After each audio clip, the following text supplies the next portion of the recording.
Okay, so the next one is about the Riot MMO. So this is from Necrit, who went to the Riot Studios and they got to talk about the project, which is pretty cool. Pretty cool. I'm excited for this. So, on my journey to Riot's headquarters, I had a chance to talk to some of Riot's teams. And of course, one of those teams was Riot's MMO team. And while it was really awesome to talk to them, luckily we even had some time to do an interview. Unfortunately, the interview was recorded in one of their meeting rooms, which meant that it was very echoey. I mean, Can we just like go one by one to like introduce yourselves in your position? Sure. I'm VJ Tucker. I'm the EP of the MMO. Fortunately, however, the world does have the technology to salvage the audio, and so the final result should be totally fine. Just know that it is not a studio quality. It is literally my laptop and a USB microphone in a square room. And of course, since it is hard to get some info on Riot's MMO, I tried to push them with the questions a little bit, just to see what we can learn. But I knew they wouldn't be able to talk about any specifics. So my questions had to be as broad as possible. But even so, I was still trying to walk on the edge. Sometimes you'll see the devs laughing about the fact that I am very close to the line, and 3 times it actually happened. I asked a question which had to be cut out, but the follow-up conversations were fine. So be ready for the... I think this has the potential to be the next WoW in terms of like they're going along. I've talked about this in a previous video that we watched with Necrit. Is it sounds like they're taking very much like the Blizzard approach to things. Is they had a really good game. Well, I mean, debatable whether or not League of Legends is a good game, but they have a huge audience that is excited for their content, right? They did the game, then they did the show, they have Valorant, they have all these kind of this universe that they're building. I don't know, I don't play any of these games, okay? So I'm not like embedded in this. Is Valorant and League of Legends in the same universe? That's just, you know, one thing that I don't actually know. But the thing that WoW did is like you had Warcraft, and then you have Warcraft 3, which is a little bit of a stray away from the old, you know, Warcraft 1 and 2. And then they go, hey, you love these games, you love the interactions, like we, you know, because Warcraft 3 started engaging you more with the like the heroes a little bit more than Warcraft 1 and 2 did. And then all of a sudden they were like, well, here's this whole world for you to explore and learn about and all that stuff. Okay, they're not, well, whatever. With League, there's hundreds of heroes, hundreds of characters, or 100 plus or something, right? And they have a lot of lore to build upon, and they can open up that world to their player base, and non-MMO players are going to play this League of Legends MMO kind of thing, right? So I think it's like going about it in a really good way, and I think it has the best chance of any of these MMOs that people are really excited about to be successful, because they're likely to have a big player base from the start, simply because of fact that sometimes there will be some edits and cuts and it will break the pacing. But ultimately, I am pretty happy with what I was able to put together. And honestly, I had an absolute blast talking to these guys. Can we just like go one by one to like introduce yourselves in your position? Sure. I'm VJ Tucker. I'm the EP of the MMO. I'm Mark Yenner. I'm the game design director for the project. It sounds pretty good. Greg Fallis, art director. Volume up a little bit, And probably. I'm Ledai. I'm a writer. So, I might have made an oopsie. Strong start. I released the video. Kind of started an avalanche of hype out of nowhere. How did you guys take this? Was there you know, how much damage have I caused on accident? Not even close. We thought it was awesome. We immediately like shared it among the team. Like we watch it for inspiration as a reminder of like what player hype is for the space. Like more than anything, you raised the bar for us, which is awesome. We love it, but we started to sweat a bit. So like up until that point, we're in like a safe space where like, you know, you were kind of like fine because, you know, like people knew it was happening, but no one really did. Already flaunting his YouTube, but I don't think you understand like the level of of insanity. Let me put myself somewhere else because I'm in front of him. Here. You know what? This might be a good one for this scene. It's I never know when it's time for this scene, but it appears to be time for this scene. So let me title it "An Interview with the Riot MMO Developers." This is from Necrit. There we go. Bam. Center it, and we're good. So, you know, we make jokes or whatever, like about him, like bringing up his YouTube. But that video, I knew that Riot was making an MMO, but I wasn't excited about it until that video, right? Roll the deal, yeah. Have you actually taken any of the feedback you got so far into consideration? Like, I don't know how many people really gave feedback. I mean, people did give feedback on the ML. Did you, like, take something into consideration already? Yeah, we always have. I think that's one of the most important things that we can do is listen to our players along the way and figure out when we should respond and integrate it in and when we shouldn't. Right. That's the hard part of our jobs. But definitely ignoring the feedback is us failing. So, I mean, you know, talking like, you know, factions, races, stuff like that, because you probably have to have an idea and stick to it, but then you hear different opinions from other people. Is it like something that you also take into consideration, even though it might go against your basic idea? Roll it, easy answer. Here you go. Like, you hear, you know, every potential player wants something, and there's, you know, hopefully millions of them, and everyone wants something different. And so it's impossible for us to give every person what they want. But, you know, really often there's a lot of similar themes, right? And when we reduce it to the sort of core. I imagine they're incredibly early in their development still, and a lot of this stuff is going to be very vague. Of like, what is the fantasy that people are looking for? What is the experience? We can then, you know, take that and say, what's the best version of that we can deliver? And even better, we're not just going to give people what they say they want. We're going to try and figure out how we can over-deliver. How can we get them something that blows their minds that, like, is also, oh my God, that's exactly what I wanted. You know, that's the dream. It's super important. Not just... Well, yeah, isn't that the part that makes a game special? Like, if they just do the standard MMO the way it's always been done, that who's gonna play it for that, right? So it's got to be different. It's got to be, yeah. I think he makes a really good point. It's got to be something that you didn't know you wanted, but once you played it, you realize this is what I wanted. But you're gonna have to step out of the box, and what does that mean, right? What does that look like? Giving people what we won't what they know. expect, or yeah, just like going, you got that, and this as well, and this. It's like, that's really important. That's the soul of what we're trying to do, is like ultimately like we're in service of trying to realize the dreams of our players, but that's not always exactly what they're asking for. Sometimes it is about extracting the essence. It's like, what is the magic that you're seeing? We don't that know modern yet? 8-ball. And how do we create it? And ultimately, I personally think that's Riot's superpower, especially like with League. We see it with Valorant. We see it with our games, how we respond to players. And the one thing we definitely can't do is dump our head in the sand until we're shit. Yeah. And hopefully you get a little taste of that with, you know, what we should. Yeah. Which, by the way, I saw some things. Kidding. Literally, if I turn the camera like a little few inches, I'm gonna get nuked. Don't do it. So, one thing that's a big topic that I don't know if you can answer So he is, saw you know, some things. the big old talk about like factions and races, more specifically like separating the player base, because there are some MMOs who give you the freedom of like, you know, you can play with anyone, you can, you know, there are no barriers. And then there are others who actually like split the community very specifically into like, you know, maybe two parts that are battling.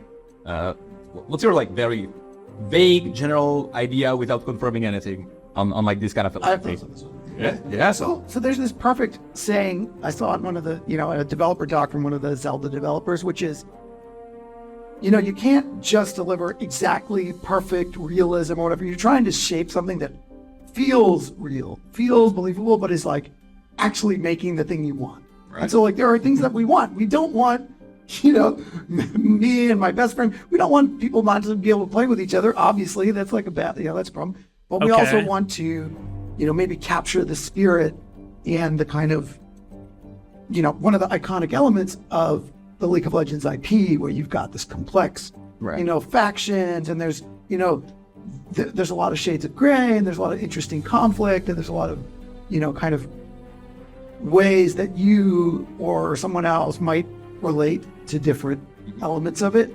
And so we just try and take all of those factors, the things we want, the things that we want to be true in the experience or in the thematic. Yeah, they're still really early, and they're just saying we want to do everything is what it feels like. And I think this is cool, and we're not even halfway through.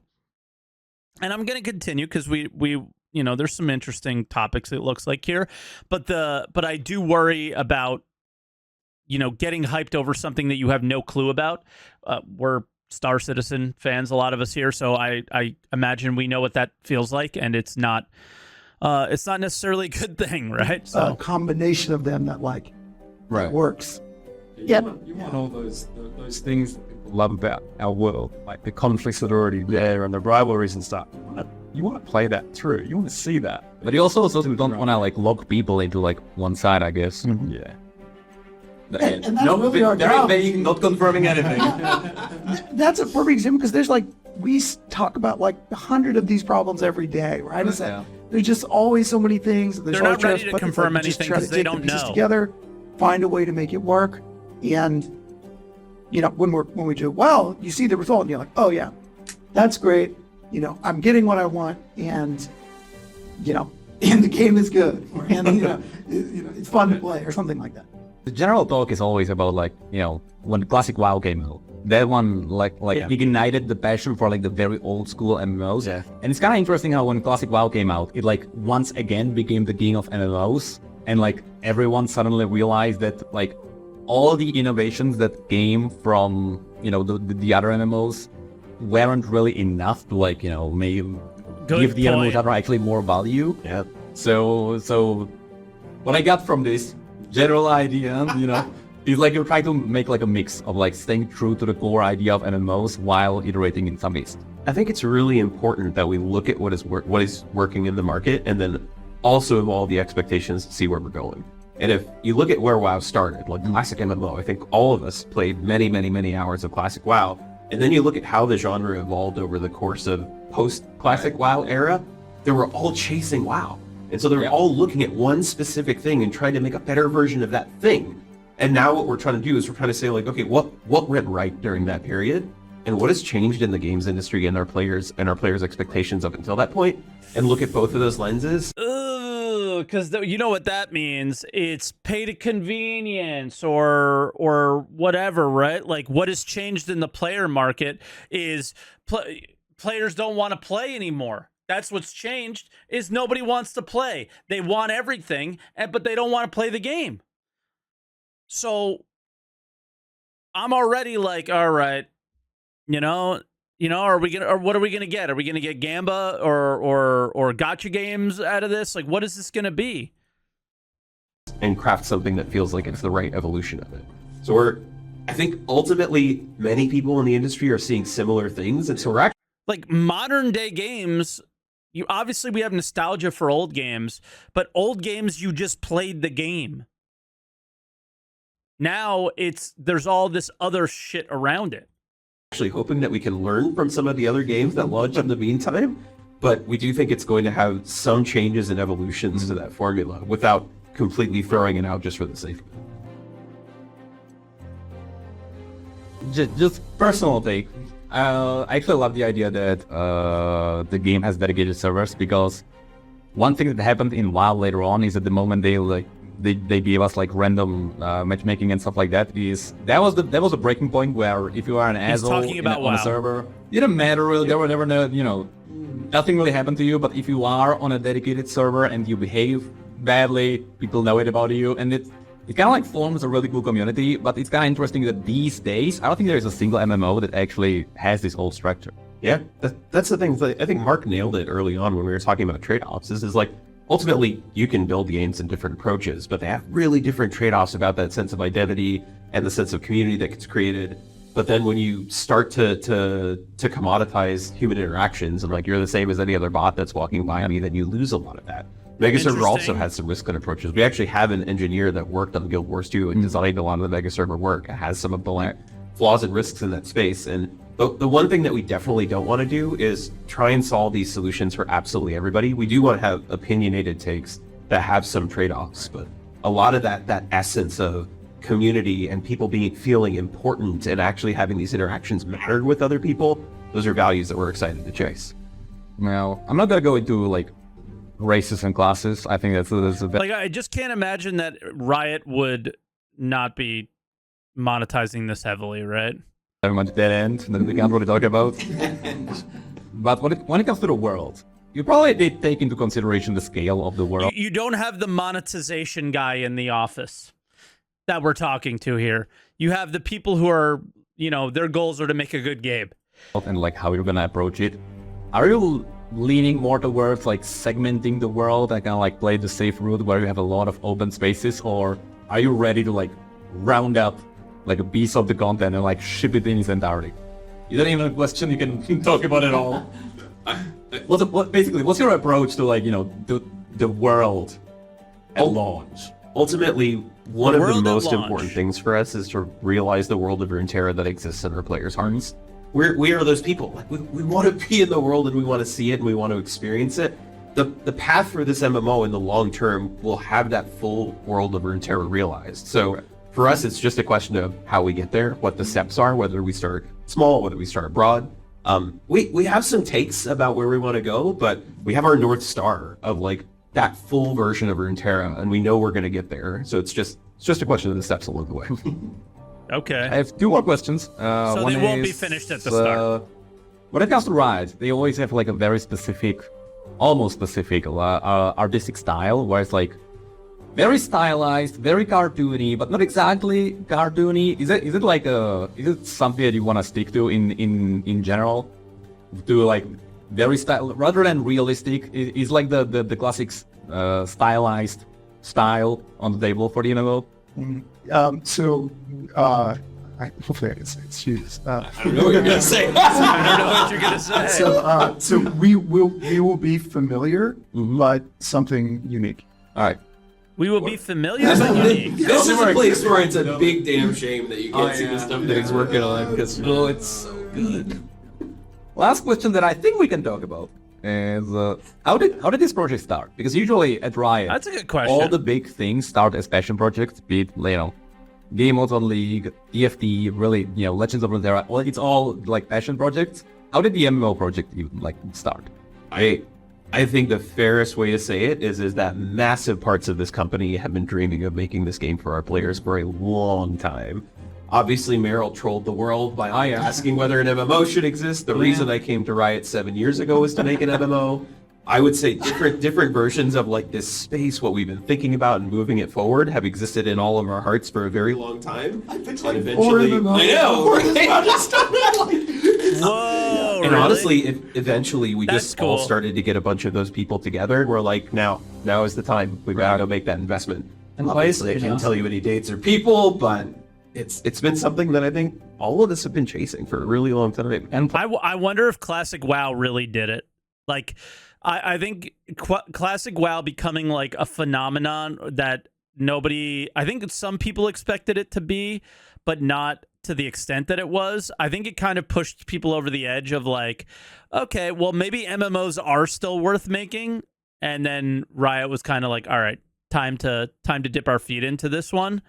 But I don't know, man. I think this has, out of all the MMOs, this one has the most potential. Do people still play it? Have you heard of hardcore WoW? why is it It's just been got asking for another it for such resurgence. times? It's like, gotta listen to that. Yeah. We're Obviously the magic when it's just like MMO win. Yeah. One of the things I really do appreciate, though, like transparently speaking, League- is that League has less hype than it ever has. Like, League was hype, what, maybe 5 years ago? But, yeah. the thing that we know about Riot, like one of the top line values, is we're not going to ship something that's perfectly fine. And so it took us a little while to get to the point where we're willing to start the project. every but it streamer was waiting played until we're like, okay, hardcore now WoW. we have Everyone. enough with the work on lore. We have enough in terms of the right people. That is like, now is the time to finally make this and do it right. That was the thing that held off. Is that we're like, company wasn't at the right place, the people weren't at the right place, the IP wasn't at the right place. Oh, right. Once we get all of those Ghostcrawler, barrels, yeah. like, we need to do this thing. The thing that is most important to us really is that we make something that is exceptional, that is worthy of our players and the dreams that they have, and that it's okay that it takes a while. Right. That's the biggest risk, is that we're like, hey, we're doing this thing, and people are like, it's been 6 months, why haven't you shipped the thing yet? And it's like, well, I don't know. We're in service of all of you. We're in service of trying to make the best thing for you, and sometimes a little fire under our asses to get it out the door isn't a bad thing. No pressure, but the Riot MMO right now is probably the most anticipated one in the market right now. No pressure whatsoever. Yeah, for sure. Yeah. Yeah. I don't know. I feel like we've got the people who are at least gonna rise to the challenge and fucking fight that fight. I mean, you all said many times that the team is really stacked. Yeah. Like, you probably have veterans to, like, I don't know what games you really, like, all of you worked on. But I assume it was a lot. It's incredible. It's really where are you guys? Can you actually, like, say, all of you, like, what actually we worked on? Yeah. Let's see. What did you? Star Wars Galaxies, an unannounced MMO inside of Ensemble, Age of Empires 3, Halo Wars, Orcs Must Die, Hero Academy, Words with Friends. Wow, he's An got like unannounced MMO prototype inside of Riot a long time ago, Wild Rift, and then now this. Obviously, I'm not this bad, but like, well, like, I mean, I worked on. Yeah, I know, no kidding. Yeah, exactly. Let him flex. Like, it's good. I mean, I worked on League of Legends for like almost a decade. I worked on Call of Duty before that, and a bunch of, smaller, kind of AA games for a while before that. But it can't be understated how important it is to have people who like know everything about the history But have they worked on a quadruple A game? I don't of think our so. players and the IP. Like, that's massive, in many ways more important than like a bunch of different bands. So God, many years, many different things. It's so many. Legends of Runeterra. Let's see, Sims. I've worked on Sims for many years. Wow, cool. Some other MMOs, some old ones, like one that eventually got out, Gods and Heroes, back in the day. And yeah, and like a number of small projects. Right. Yeah. And most of my stuff before here, I've been here for 9 years. I was working freelance for quite a lot of years, writing books and doing things like that, doing some world building here and there for different games. And then most of my background before that comes from like tabletop. So like I worked at Games Workshop, so I was a games designer and a writer and an art manager over there and working on like Warhammer 40k, that kind of stuff. That was my cool. sort of kickstart into the industry really. One of the things that I love most about this team, other than the fact that they're huge dreamers and like have massive ambitions, is that everybody has had their story in the games industry, which means nobody has the chip on their shoulder. Right? Everybody is like, whatever is the right thing to do for the game, whatever is the right thing to do for players. There's not conversations about ego or identity or my idea or your idea. It's just like, how do we make the best thing? And that is the most refreshing What thing I've is ever the experienced best on a game team. I don't think anybody's figured out what the best thing is and has done it well yet, as far as MMOs go. Like, WoW is objectively like not perfect, right? I don't think it's perfect at all. A lot of people have lots of issues with it in so many ways, but nobody's figured out a better way yet. And I mean, if anybody has a chance, maybe it's these guys, but who knows, right? Surrounded by people smarter than me, and that's just like the best. So cool. Which is good, because this challenge is huge. Oh yeah, you can't get you honestly can't go bigger than MMO. Yeah. Like that's actually just the biggest genre. Yeah. You can probably tackle. You know what I like about this too? Have you noticed the game that we follow regularly? Not Riot, not a legitimate, billion-dollar company, right? Billions of dollars in revenue or whatever. They're just four guys sitting in a crappy office, shit production value, talking to a guy in fucking pajama pants and slippers about their game. We don't need all the hoopla. We just need to talk about the game. That's it. Is that so fucking hard to do? And so we put on like one of the IPs that has the most expectations. Oh, yeah. As well. Oh, yeah. Like no pressure. It's literally the harvest travel. It really is. Let's go. All right. Well, it was a really awesome interview where we did actually get some answers. We had Let's try not to get fired. more than I expected, so I really do appreciate all of you. And I'm gonna do some funny editing, and I'm just gonna cut it off so you can just say goodbye. Okay. That was interesting. It was very vague. But at the same time, my hype level increased again. Just because they're saying the right things. Whether or not they do the right things, we'll know. Like that's the problem is you could say all the right things all you want, but it's about doing them. And if you do them, then it might be a good game, but we don't know if they're going to do them or not, right? And that's kind of the problem. So hopefully they do them. We'll see.